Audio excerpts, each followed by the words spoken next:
I recently just got into my first relationship, and it has taught me a lot about who I am in relationships. And there is a tremendous difference that I can see from this relationship and my past crushes. So I'm here to kind of talk about it with a broad stroke of paint. Hi, hello, my name is Eden. How are you? I am doing great. I can't be here too long. It is 12:08. I have to be somewhere around 1 p.m. Quick little announcement that I forgot to make when I was actually filming this, which is why I'm here now, but I have a Spotify podcast now that has all of my YouTube videos on it. Well, not all of them. This will technically be my first video that's going to actually be on the Spotify podcast. But if you want to go ahead and listen to my videos rather than watch them, you don't want your screen on all the time, or if you just use Spotify more and prefer that, that is a good place to go follow me. It is under the same exact name as my YouTube channel, but I'll also have it linked in my description box in case you need it. Thank you. But today, I'm here to talk about just things I have learned being in my first ever actual relationship. And no, I'm not here to give you all the juicy details. I'm not gonna do that. I was just thinking a lot about past crushes and how I would behave in those crushes and how my ideas about relationships have changed since being in one. And I'm just here to talk about it. So without further ado, let's just jump right into it. First thing that is very important to note, in past crushes and like talking stages that I've had, I've been very, very, very clingy. I would get very overreactive if they didn't reply to me fast, if we couldn't call after all, stuff like that, that to me in the moment felt like the end of the world, but looking back was really not a big deal. And something that I've learned being in an actual relationship is that none of that really mattered. First of all, my relationship is long distance. Not crazy long distance. He's an hour away from where I am. So it's really not crazy, but it's hard because I literally just got my license like a couple months back. I know, I was late to the party. There's so many reasons why I was late. And also, his engine in his car failed and he just recently sold it and is looking to buy a new car. So that'll make things easier, but for now it's been hard. Because of all that, I've had to learn for sure that when somebody cannot talk or call or text constantly or hang out constantly, that does not mean that anything bad is happening between us. I do not have to overreact and think that the relationship is failing, and that does not mean that they are sick of me. I know in past crushes, I would get very, very, very sensitive whenever people would not reply fast, especially if they had replied very fast in the past, because I feel like when you're talking to literally anybody new, of course you're gonna want to reply fast to them. And as you get used to each other, of course, how you communicate is going to change because you feel more comfortable and casual around them. But I would just take it very personally if somebody didn't reply very fast. Through trial and error leading up to me not actually being in a relationship, I've had to learn that's stupid. There's no reason for me to take it personally. And so now with this relationship, my boyfriend, he has a busy life. He has a lot of chores. He has school. He's trying to work on getting a job on top of school as well. He has some like house renovation stuff that he's also helping out with. So he's not always able to call or always able to text. We do call very, very, very often, like almost nightly, because that's usually when we have free time.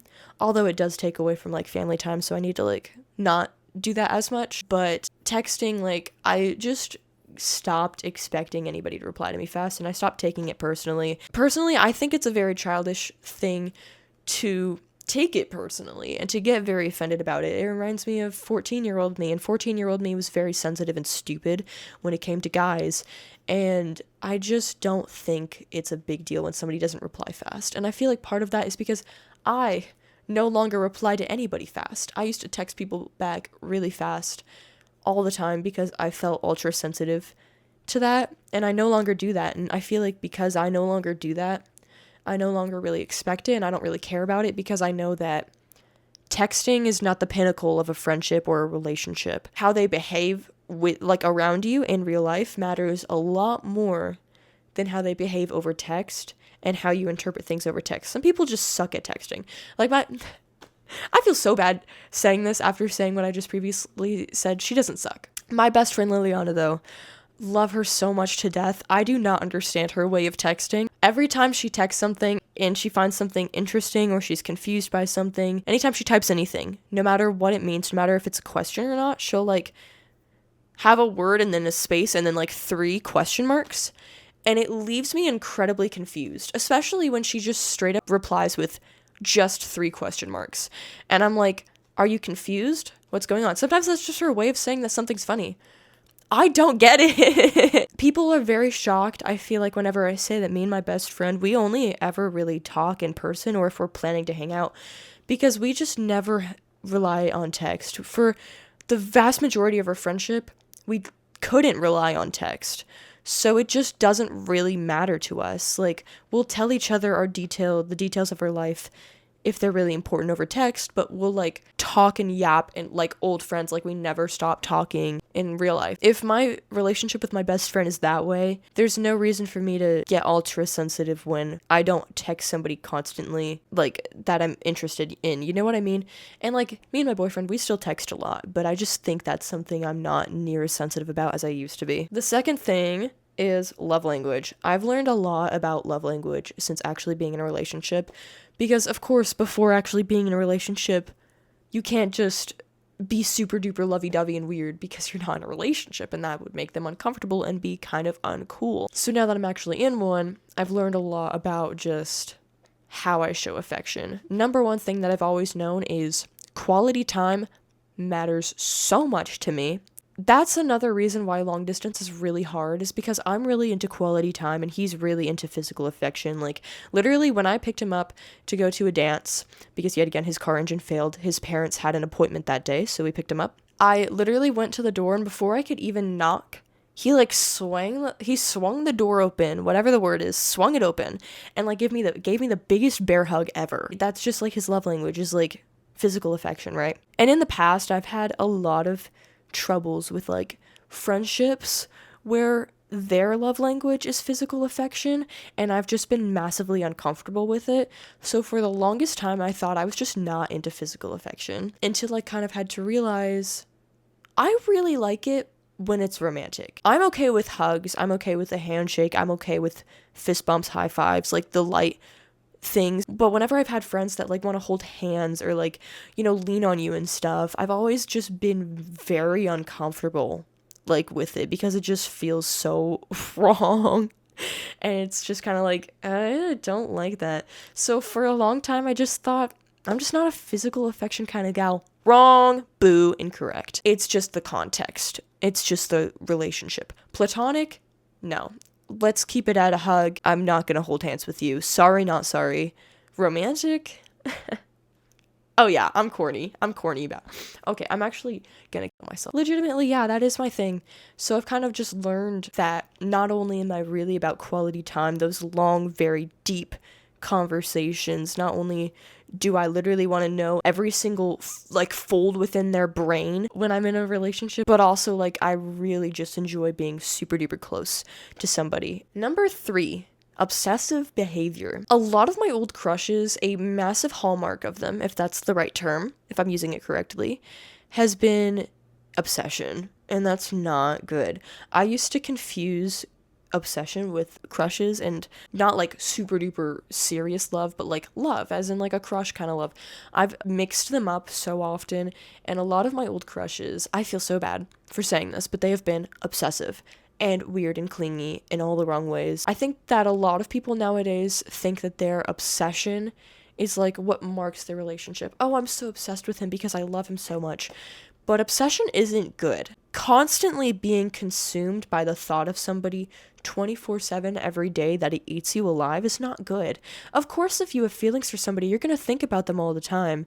But constant, like, overthinking about the relationship all the time and constantly feeling tortured by not being around them, like, it, and being really clingy to the point where you're making them uncomfortable, that's not good. That's not healthy. That's not a healthy crush. That's not healthy feelings. I wasn't like to that extreme when I had crushes in the past, but especially when I was like 14, I was very obsessive, and I was very much a control freak about things and wanted things my way. And when I didn't get things my way, I would have anxiety attacks and breakdowns over a stupid crush on a guy who led me on for 9 months. It's so dumb. So dumb. Just dumb stuff. I say that knowing that we're chill now, by the way. Me and that guy were chill. I'm just saying, that was such a dumb season of my life. I've definitely learned in this relationship, because of the nature of our relationship, like, it's not obsessive. It's really not obsessive. Of course, I think about him a lot. And we care very, very deeply for each other and wish we were with each other so much more often than we are. But, like, it's so different from past crushes. I don't feel the need to get a response really fast every single day. Like I said earlier, like, I don't feel like a control freak when it comes to everything that happens in our relationship. I don't feel like everything needs to go my way. I don't know, things just feel a lot more loose and a lot more safe. Another thing that I forgot to mention that I think is kind of important to mention is I don't really take things near as personally as I used to. And of course, that's come with just growing older and learning that intention matters a lot more than what actually happens. Like, how you actually feel, of course, still matters, and people should take accountability if they hurt your feelings, like I'll briefly discuss later in the video. But if somebody doesn't intend to hurt you, that's all that really matters in the end.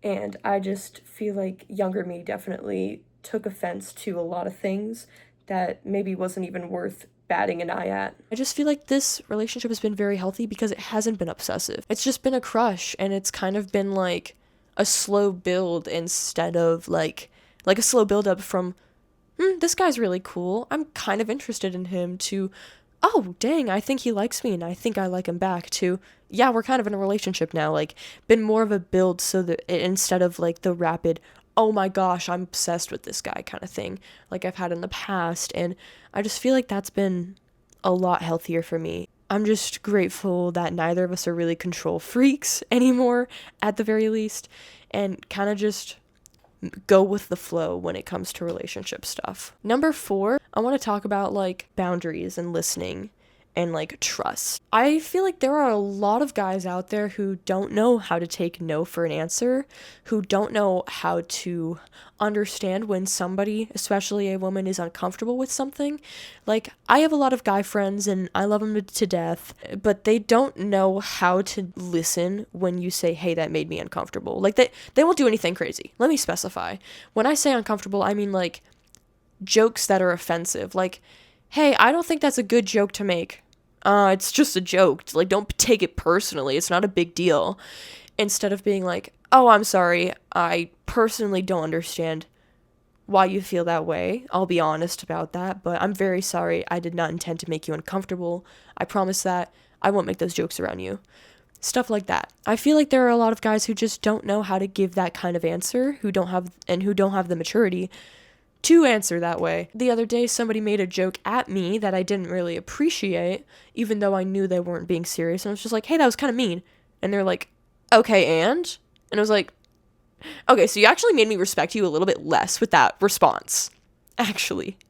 Like, I was just saying, like, that was a little mean, whether you intended it that way or not, but it's kind of like, okay, something that really marks a guy who acts like a real man is how they take criticism and how they take boundaries and how they respect you in that regard. And something I've learned being in this relationship, I've always expected the worst whenever I've tried to address boundaries, because I feel like I'm kind of used to just people being like, you're being over dramatic and weird about things. Like, that's a you problem, not me. Something I've learned in this is that people who love you and care about what makes you uncomfortable aren't gonna react that way. My boyfriend always, whenever I've had like a boundary issue, which has been very rare and very occasional because he's just great in my opinion, but it's gonna happen. Whenever I've had a boundary issue, he's always been like, oh, I'm so sorry, I won't do that again, or oh, I'm so sorry, that will change, or oh, I'm so sorry, I didn't mean to hurt you, or something like that.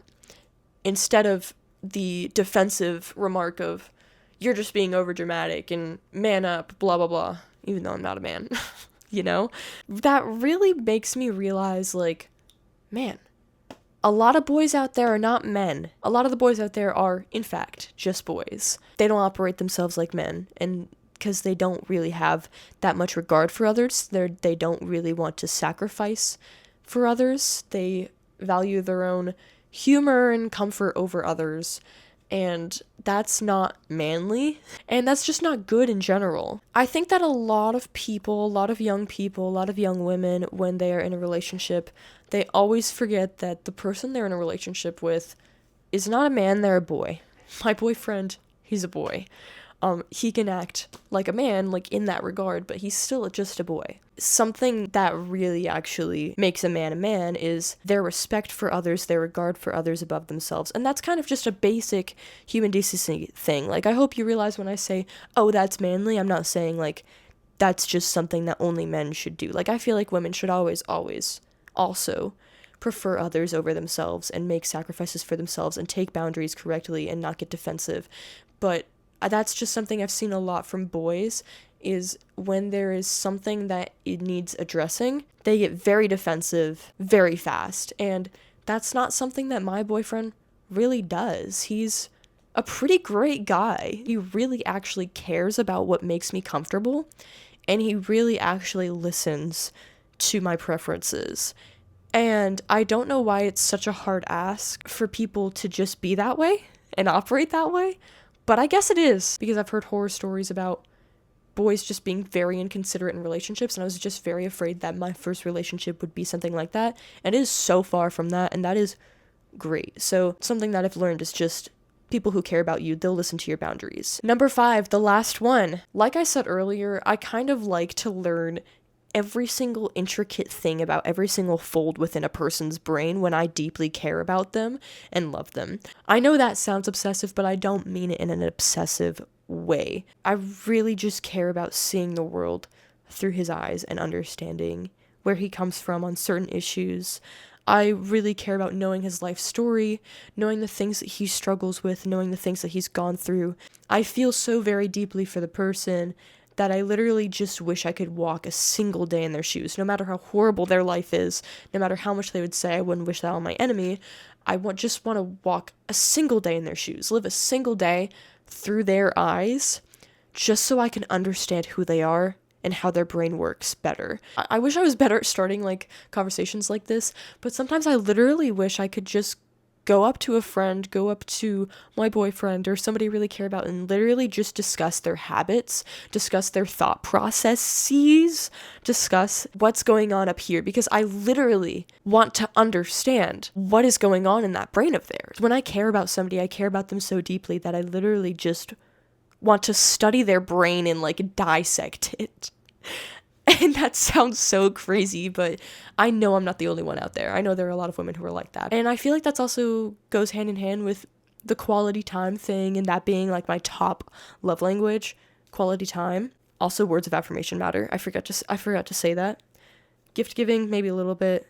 Acts of service is, like, least, honestly. Anyway, but I feel like that really goes hand in hand with the quality time thing.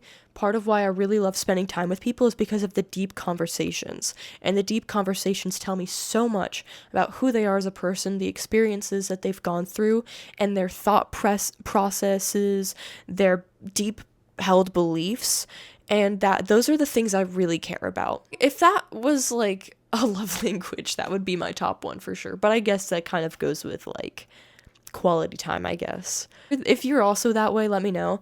That just reminds me a lot of this song named Lonely Touch by Sarah Kindley. Like, the pre-chorus, how to say what I want is to talk without tongues, just to speak, not to yearn, just to know without words, just to feel under skin, through your veins and through your limbs, where you are and where you've been, just to know you without talking. That is literally how I feel. This sounds crazy. I literally wish I could just live under their skin. I wish I could just be them for a day. I sound so insane, and I understand that sounds obsessive. I promise you it's not to that level. When I say obsessive, I mean, like, unhealthy attachment and anxious attachment and stuff. But, like, genuinely, I just care a lot about people, and I love psychology. I need to do a lot more researching into psychology, but I've always learned whenever I've gotten the opportunity, I've always loved learning about psychology and how brains work, and I love learning about disorders, and I love learning about what makes somebody tick. That's something I really enjoy learning about my friends and stuff, is, like, what makes them tick. Like, what do they get passionate about? What do they get hyped up about? What do they get really angry and furious and frustrated about? And what gets them riled up? Because it's just interesting. Anyway, that's all I really wanted to talk about today. Kind of a just little tangent, if you will. Let me know some things maybe you've learned in your first relationship, if you're in your first relationship, or maybe your past couple relationships, your current one, I don't know, whatever. Just tell me about some things you've learned, some things you've learned about boundaries, about life, about operating within a relationship, your values and how they've changed, your ideas of relationships that have changed. I'm really interested to hear all of this. I could make more videos like this if I find more things to talk about and my mind changes more as this relationship progresses. I might make more videos like this, so I guess stay tuned. Anyway, if you like videos like this, please subscribe and hit that bell. And if you liked this video, please give it a like and share it with people who you think will enjoy it. Thank you so much for watching. Definitely come back for my next video. I hope you have a lovely day. Thank you. Bye.